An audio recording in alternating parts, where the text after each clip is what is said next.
പലരും ഒരു 70% ഉണ്ട്, ഒരു 30% പോരായ്മ കൊണ്ടാണ് എന്നെ പലരും ക്ലാസ്സിൽ വിളിക്കുന്നത്.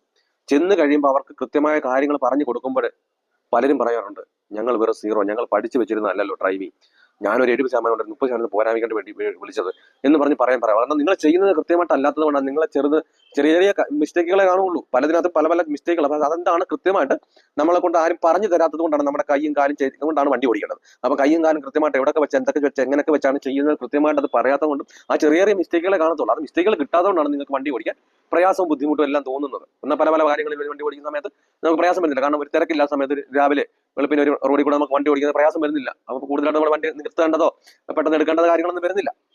അപ്പൊ നമ്മൾ അവിടെ ചെറിയ ചെറിയ മിസ്റ്റേക്കുകൾ വരുന്നുണ്ട് അവിടെ. അപ്പൊ ആ മിസ്റ്റേക്കുകൾ മാത്രമായിട്ട് നമുക്ക് മനസ്സിലാക്കിയാൽ എത്തിയത്തുള്ളൂ നമുക്ക് കൃത്യമായിട്ട് വണ്ടി ഓടിക്കാൻ കഴിയത്തുള്ളൂ. അപ്പൊ അതിനെപ്പറ്റിയൊക്കെയാണ് ഞാൻ എന്റെ വൺ ഡേ ട്രെയിനിങ് ക്ലാസ്സിൽ ഞാൻ ഉറപ്പ് തരുന്നു, ഗ്യാരണ്ടി തരുന്നു. നിങ്ങൾ ഈ ഒരു ക്ലാസ് അറ്റൻഡ് ചെയ്ത് കഴിഞ്ഞാൽ വരുന്ന ദിവസം മുതൽ നിങ്ങൾ തനിയെ വാഹനം ഓടിച്ചിരിക്കും. നമസ്കാരം, പുതിയൊരു വീഡിയോയിലേക്ക് സ്വാഗതം. ഇന്നത്തെ വീഡിയോ വളരെ യൂസ്ഫുൾ ആയ ഒരു വീഡിയോ ആണ്. അതായത് ഒരു വാഹനം നമ്മൾ ഡ്രൈവ് ചെയ്യുന്ന പലർക്കും, ഒരു 60-65% ആൾക്കാർക്കും ലെഫ്റ്റ് സൈഡ് ജഡ്ജ് ചെയ്യാൻ കൃത്യമായിട്ട് കിട്ടുന്നില്ല. ഇപ്പൊ എവിടെയാണ് നമ്മൾ കൃത്യമായിട്ട് ലെഫ്റ്റ് സൈഡ്, കാരണം ആളിനെ തട്ടും, വാഹനത്തിൽ തട്ടും എന്ന് പറഞ്ഞ് പലരും പേടിച്ചിരിക്കുന്നുണ്ട്. അപ്പൊ അവർക്ക് കറക്റ്റായിട്ട് വാഹനം ഓടിക്കുന്ന സമയത്ത് ജഡ്ജ് ചെയ്യാൻ കിട്ടുന്നില്ല. പ്രത്യേകിച്ച് ഇടത്തോട്ടുള്ള വളവുകൾ വളയുന്ന സമയത്ത് ലെഫ്റ്റ് സൈഡ് ചെന്ന് മുട്ടും എന്നുള്ള പേടികളാണ്. അത് കാരണത്താൽ വളവുകൾ വളരെ സെൻട്രലിലോട്ടും അതുപോലെ തന്നെ റൈറ്റ് സൈഡിലോട്ടും ഒക്കെ വാഹനം തിരിയുന്ന സമയത്ത് പോകുന്നുണ്ട്. അപ്പൊ കൃത്യമായിട്ട് ജഡ്ജ് ചെയ്യാൻ കിട്ടുന്നില്ല. അപ്പം അതിനെപ്പറ്റിയാണ് ഇന്നത്തെ വീഡിയോ. നിങ്ങൾക്ക് ഇതുപോലെ ജഡ്ജ് ചെയ്യുമ്പോൾ കൃത്യമായിട്ട് കിട്ടുന്നില്ല, അപ്പൊ എവിടെയാണ് നമ്മൾ കൃത്യമായിട്ട് ശ്രദ്ധിക്കേണ്ടത്? പലരും പല രീതിയിലാണ് പറയുന്നത്.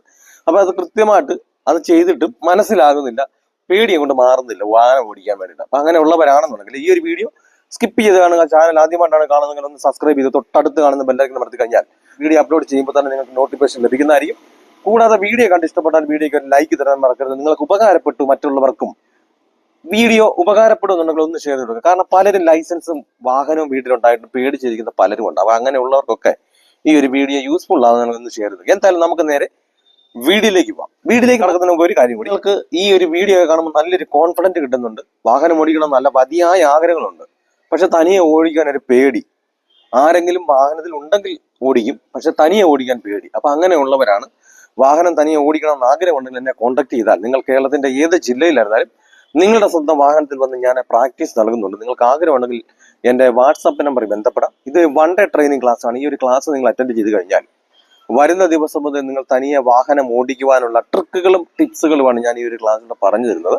ഞാൻ ഉറപ്പ് തരുന്നു, ഗ്യാരണ്ടി തരുന്നു, നിങ്ങൾ ഈ ഒരു ക്ലാസ് അറ്റൻഡ് ചെയ്ത് കഴിഞ്ഞാൽ വരുന്ന ദിവസം മുതൽ നിങ്ങൾ തനിയെ വാഹനം ഓടിച്ചിരിക്കും. അപ്പോൾ നിങ്ങൾക്ക് വാഹനം ഓടിക്കണമെന്ന് ആഗ്രഹം ഉണ്ടെങ്കിൽ എന്നെ കോൺടാക്ട് ചെയ്യാം. പലരും പറഞ്ഞ് നമ്മളെ മടിപ്പിക്കാറുണ്ട്, ഈ ഒരു പ്രായത്തിൽ പറ്റില്ല, ലൈസൻസ് എടുത്തതിന് ശേഷം 3-4 പേരുടെ പ്രാക്ടീസിന് പോയതല്ലേ, അപ്പൊ പ്രായം കൊണ്ടായിരിക്കും പറ്റാത്തതെന്ന് പറഞ്ഞ് മടിപ്പിക്കാറുണ്ട്. ഞാൻ പറയുന്നു, നമുക്ക് ഡ്രൈവിങ്ങിന് ഒരു പ്രായം ഒരു പ്രശ്നമല്ല. നിങ്ങൾ ഏത് പ്രായത്തിലായിരുന്നാലും നമ്മുടെ ചുറ്റിനെ നോക്കിയാൽ തന്നെ അറിയാം, 80-85 വയസ്സുള്ള അപ്പച്ചന്മാർ പോലും വാഹനം ഓടിക്കുന്നുണ്ട്. അപ്പൊ നമുക്ക് എന്തുകൊണ്ട് ഓടിച്ചുകൂടാ? അപ്പൊ നിങ്ങൾക്ക് വാഹനം ഓടിക്കണമെന്ന് ആഗ്രഹമുണ്ടോ? എന്റെ ജില്ല ഏതാണെന്ന് കരുതണ്ട, നിങ്ങളുടെ സ്വന്തം വാഹനത്തിൽ വന്ന് ഞാൻ പ്രാക്ടീസ് നൽകും. നിങ്ങൾക്ക് ആഗ്രഹമുണ്ടെങ്കിൽ എന്നെ കോൺടാക്ട് ചെയ്യാം. എന്തായാലും നമുക്ക് നേരെ വീഡിയോയിലേക്ക് പോകാം. ഓക്കെ, അതായത് നമ്മളൊരു വാഹനം ഡ്രൈവ് ചെയ്യുന്ന പലർക്കും ലെഫ്റ്റ് സൈഡ് കൃത്യമായിട്ട് കിട്ടുന്നില്ല, ജഡ്ജ് കിട്ടുന്നില്ല. അപ്പൊ അതുകൊണ്ട് പലർക്കും പേടിയാണ്, ലെഫ്റ്റ് സൈഡിൽ കൂടെ പോകുന്ന ആളിനെ മുട്ടും, അതുപോലെ തന്നെ വാഹനത്തിൽ തട്ടും എന്നുള്ള പേടിയാണ്. അപ്പൊ കൃത്യമായിട്ട് എവിടെയാണ് ലെഫ്റ്റ് സൈഡിൽ നമ്മൾ നോക്കേണ്ടതെന്ന് കൃത്യമായിട്ട് പലർക്കും അറിയില്ല. കാരണം പലരും പല രീതിയിലാണ് പറഞ്ഞു കൊടുക്കുന്നത്. അപ്പൊ അതുകൊണ്ട് കൃത്യമായിട്ട് മനസ്സിലാക്കാൻ കഴിയുന്നില്ല. അതുകൊണ്ട് പേടി അങ്ങോട്ട് മാറുന്നില്ല ഒരു വാഹനം ഓടിക്കാൻ വേണ്ടി. കാരണം കൂടുതലായിട്ട് ലെഫ്റ്റ് സൈഡിലോട്ടുള്ള വളവുകൾ, അതുപോലെ തന്നെ വാഹനങ്ങൾ കിടക്കുന്നു, കൂടുതൽ വീടിൽ നിന്ന് ഇറങ്ങുമ്പോഴത്തെ ജംഗ്ഷനുകൾ. അപ്പൊ ഈ ജംഗ്ഷനിലോട്ട് പോകുന്ന സമയത്ത് ആളുകൾ കൂടുതൽ ലെഫ്റ്റ് സൈഡിൽ കൂടെ നടക്കുന്നു, വാഹനങ്ങൾ കൂടുതൽ ലെഫ്റ്റ് സൈഡിൽ പാർക്ക് ചെയ്യുന്നു. അപ്പൊ പലർക്കും പല പല പേടികളാണ്. കാരണം ഓപ്പോസിറ്റ് വണ്ടികളൊക്കെ വരുന്ന സമയത്ത് ലെഫ്റ്റ് സൈഡിലോട്ട് നമ്മൾ കൂടുതലായിട്ട് കയറി പോയി കഴിഞ്ഞാൽ തട്ടു എന്നുള്ള പേടിയാണ്. അപ്പൊ കൃത്യമായിട്ട് എവിടെയാണ് നമ്മളൊരു ലെഫ്റ്റ് സൈഡ് ജഡ്ജ് ചെയ്യേണ്ടതെന്ന് വെച്ച് കഴിഞ്ഞാൽ, നമ്മൾ ഒരു കാരണവശാലും നമ്മുടെ ഈ ഒരു സെന്ററായിട്ട് ആർക്കും വരുന്നില്ല. ഈ സെന്റർ എന്ന് പറഞ്ഞാൽ പലരും പറയുന്നത്, കാരണം ഈ സെന്റർ എന്ന് പറഞ്ഞാൽ നമുക്ക് കൃത്യമായിട്ട് കിട്ടില്ല. കാരണം എന്താണെന്ന് വെച്ചാൽ നമ്മുടെ ഡാഷ്ബോർഡിന്റെ വ്യത്യാസത്തിൽ മാറ്റങ്ങൾ വരാം. അതേപോലെ തന്നെ നമ്മുടെ സീറ്റിൽ ഇരിക്കുന്നതിന്, നമ്മുടെ സീറ്റിൽ ഇരുന്ന് കഴിഞ്ഞാൽ നമ്മൾ പലരുടെ നീളങ്ങൾ പല പല വ്യത്യാസങ്ങളാണ്. ചിലർക്ക് ഹൈറ്റ് കൂടുതൽ കാണും, ചിലർക്ക് ഹൈറ്റ് കുറവ് കാണും. അപ്പം അതിന്റെ വ്യത്യാസങ്ങൾ വരാം. ഇതോടെ പറയാം. അതായത് നമ്മൾ ഈ ലെഫ്റ്റ് സൈഡ് കറക്റ്റ് ആയിട്ട് നമ്മൾ നോക്കുന്നത് എവിടെയാണ്, സെന്ററിൽ നോക്കിക്കഴിഞ്ഞാൽ കൃത്യമായിട്ട് കിട്ടണമെന്ന് പറയാത്തതിന്റെ കാരണം, ഈ ഒരു വാഹനത്തിന്റെ ഡാഷ്ബോർഡ് പോലും അല്ല വേറൊരു വാഹനത്തിന്റെ. വേറെ ഡാഷ്ബോർഡ് എന്ന് പറയുമ്പോൾ നമുക്ക് ഒന്നി താഴ്ചയായിരിക്കും, ചില വാഹനത്തിൽ പൊക്കങ്ങൾ കൂടുതലുണ്ടായിരിക്കും. അപ്പൊ ഈ പൊക്കങ്ങൾ കൂടുതൽ വരുന്നതിന്റെ ആളിന്റെ അനുസരിച്ചും നീളം വരുന്നതിനനുസരിച്ചും മാറ്റങ്ങൾ എന്ത് ചെയ്യും? ഏതാള് നീളമുള്ള ആളാണെങ്കിലും നീളം കുറഞ്ഞ ആളാണെങ്കിലും ഈ പൊക്കം വരുന്നതിനനുസരിച്ച് ഇങ്ങോട്ടായിരിക്കും വ്യൂ കിട്ടുക. എന്ന് പറഞ്ഞതുപോലെ ഈ ഡാഷ്ബോർഡിന്റെ പൊക്കം കുറയുന്നതിനനുസരിച്ച് മാത്രം എന്ത് ചെയ്തോളൂ ഇങ്ങോട്ട് മാറുകയുള്ളൂ. അപ്പൊ ഇങ്ങോട്ട് മാറുന്നതും ആളിന്റെ നീളത്തിന്റെ വ്യത്യാസം വരാം, അതുപോലെ തന്നെ നോട്ടത്തിന്റെ വ്യത്യാസത്തിലും വരാം. കാരണം ഹൈറ്റിൽ ഈ ഒരു ലെവലിൽ എല്ലാവരുടെയും കണ്ണ് ഈ സീറ്റിൽ ഇരിക്കുമ്പോൾ ലെവലിൽ നിൽക്കുന്നത്, ചിലർ പൊങ്ങിയായിരിക്കും, ചിലർ താഴെ ആയിരിക്കും. അപ്പം ആ ഒരു ലെവലിൽ എന്ത് ചെയ്യാം, നമുക്ക് ഈ ഭാഗത്ത് നിന്നൊക്കെ മാറി വരാം. അപ്പൊ എവിടെയാണ് കൃത്യമായിട്ട് നിങ്ങളൊരു ഭാഗം വെക്കേണ്ടതെന്ന് ചോദിച്ചു കഴിഞ്ഞാൽ, ഞാൻ നേരത്തെ ഇതിനെപ്പറ്റി ഒരു വീഡിയോ ചെയ്തിട്ടുണ്ടായിരുന്നു. നിങ്ങളൊരു ഗ്രൗണ്ടുകളിലോ പ്ലെയിനായ സ്ഥലത്തോ, ഒരു വാഹനം റോഡിലോട്ട് ഇറക്കി ഒരു വാഹനത്തിനടുത്തല്ല നിങ്ങൾ ജഡ്ജ് ചെയ്ത് നോക്കേണ്ടത്.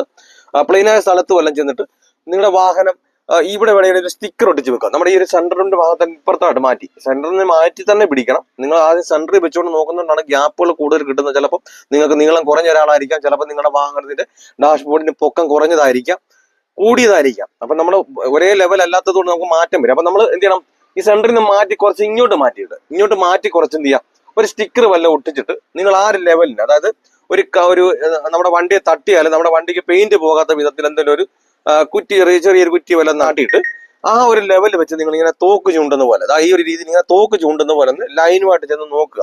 അപ്പൊ നമ്മൾ അവിടെ ഒരു കുറ്റി നാട്ടിയിട്ട് നിങ്ങൾ ഇത് സ്ട്രെയിറ്റ് എടുത്ത് നോക്കുക. സ്ട്രെയിറ്റ് എടുത്ത് നോക്കുമ്പോൾ നിങ്ങളുടെ വാഹനം എത്രത്തോളം, അതായത് മുട്ടുന്നുണ്ടോ, എത്രത്തോളം ഗ്യാപ്പിലാണ്. അപ്പൊ നിങ്ങൾക്ക് തോന്നുന്നു, അല്ലെങ്കിൽ നിങ്ങൾക്ക് കറക്റ്റ് നിങ്ങൾ ലൈനായിട്ട് മാത്രം വെച്ച് വേണം നിങ്ങൾ ഓടിക്കാൻ, എന്നാലേ നിങ്ങൾക്ക് സ്പേസ് എത്ര ഉണ്ടെന്ന് മനസ്സിലായിട്ടുള്ളൂ. അപ്പൊ നിങ്ങൾ ലൈനായിട്ട് വെച്ച് നോക്കിയിട്ട് നിങ്ങൾ ആ ഒരു കുറ്റിയുടെ ലെവൽ വരുമ്പോൾ നിങ്ങൾ നിർത്തിയിട്ട് പോയി നോക്കണം, ഗ്യാപ്പ് ഉണ്ടോ, അതുപോലെ തന്നെ ലൈനിലാണോ എന്ന് കൃത്യമായിട്ട് നോക്കിക്കഴിഞ്ഞാൽ നിങ്ങൾക്ക് മനസ്സിലാകും.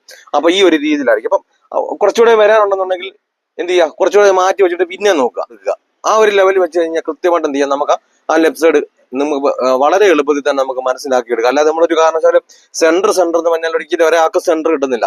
കാരണം ആ സെന്ററിലായിട്ട് ആരാടേയും കണ്ടു നിൽക്കുന്നില്ല. കാരണം വണ്ടി ഓടിച്ച് വരുമ്പോഴും അവർക്ക് വ്യൂ കിട്ടുന്നവരും ആ സെന്ററിൽ നിന്ന് മാറ്റം വരും. അതുപോലെ തന്നെ ഡാഷ്ബോർഡിന്റെ വ്യത്യാസം എന്നനുസരിച്ച് മാറ്റം വരും. അല്ലാതെ നിങ്ങൾ ചെക്ക് ചെയ്ത് നോക്കുക, നിങ്ങളുടെ വാഹനത്തിന്റെ ഓരോ സെന്ററിൽ വെച്ചിട്ട് നിങ്ങൾ ലൈനിൽ വെച്ച് നോക്കാൻ നിങ്ങൾക്ക് കിട്ടുന്നില്ല, അല്ലെങ്കിൽ ചില മാറ്റി വരുമ്പോഴാണ് ഇച്ചിരി കിട്ടുന്നത്, നിങ്ങൾ മനസ്സിലാക്കാൻ പറ്റും അന്നേരം. അപ്പൊ അങ്ങനെ വെച്ച് നിങ്ങൾ ചെക്ക് ചെയ്താലും മാത്രമേ എന്ത് ചെയ്തുള്ളൂ, നിങ്ങൾ കൃത്യമായിട്ട് ലെഫ്റ്റ് സൈഡ് ജഡ്ജ്മെന്റ് കൃത്യമായിട്ട് മനസ്സിലാക്കി ഒരു വാഹനം ആളിനെ തട്ടത്തില്ല, അതുപോലെ തന്നെ വാഹനത്തിന് തട്ടത്തില്ല എന്ന് ഉറപ്പ് വരുത്തി നിങ്ങൾക്ക് വാഹനം ഓടിക്കാൻ പറ്റത്തുള്ളൂ. ഞാനിത് ഇപ്പം കാണിച്ചു തന്നില്ല, ഇപ്പൊ വണ്ടി പറഞ്ഞുകൊണ്ടാണല്ലോ എന്ന് പറഞ്ഞ് പലരും പറയാം. അപ്പൊ നിങ്ങൾക്കൊരു ഞാൻ ഓടിച്ച് തന്നെ കാണിക്കാം, അല്ലെങ്കിൽ ലെഫ്റ്റ് സൈഡ് കറക്റ്റ് ആയിട്ട് ചെയ്ത് തന്നെ വെച്ച് കാണിക്കണം. ഞാൻ ആ വീഡിയോ അങ്ങനെ ചെയ്യുന്നതായിരിക്കും. ഞാൻ നിങ്ങളുടെ വാഹനത്തിൽ ഇങ്ങനെ ചെയ്ത് നോക്കിയാൽ നിങ്ങൾക്കും കിട്ടും, അതുകൊണ്ടാണ് ഞാനത് കാണിക്കാത്തത്. അപ്പൊ ഞാനിപ്പോ ഇവിടെ ലൈൻ വെച്ച് കാണിച്ചു തന്നാൽ ചിലപ്പോൾ നമ്മളെ വീഡിയോയുടെ അതായത് മൊബൈൽ വഴിയാണ് നമ്മൾ വീഡിയോ പിടിക്കുന്നത്. അപ്പം മൊബൈൽ വഴി പിടിക്കുന്ന സമയത്ത് അത് ചിലപ്പോൾ എന്ത് ചെയ്യാം, മാറ്റങ്ങൾ സംഭവിക്കാം. നമ്മൾ വീഡിയോ വഴി പിടിക്കുന്ന സമയത്ത് അകന്നൊക്കെ കാണിക്കും. അപ്പൊ അത് നമുക്കൊരു ലെവലിൽ കിട്ടാത്തതുകൊണ്ടാണ് നമ്മൾ പറഞ്ഞു തരുന്നത്. അപ്പൊ നിങ്ങൾ ഈ ഒരു രീതി തന്നെ ചെയ്ത് നോക്കിക്കഴിഞ്ഞാൽ നിങ്ങൾക്ക് അത് കൃത്യമായിട്ട് മനസ്സിലാകും എവിടെയാണ് കൃത്യമായിട്ട് വെക്കേണ്ടതെന്നുള്ളത്. അതല്ല ഇനി ഒരു വീഡിയോ തന്നെ ചെയ്ത് കാണിക്കണം എന്നുണ്ടെങ്കിൽ ഞാനത് ചെയ്ത് കാണിക്കുന്നതായിരിക്കും. എന്തായാലും നിങ്ങൾക്ക് യൂസ്ഫുൾ ആയി എന്നുള്ളത് കമന്റ് ബോക്സിൽ രേഖപ്പെടുത്തുക. നല്ലൊരു ടോപ്പിക്കുമായി അടുത്ത വീഡിയോയിൽ കാണാം. Good bye.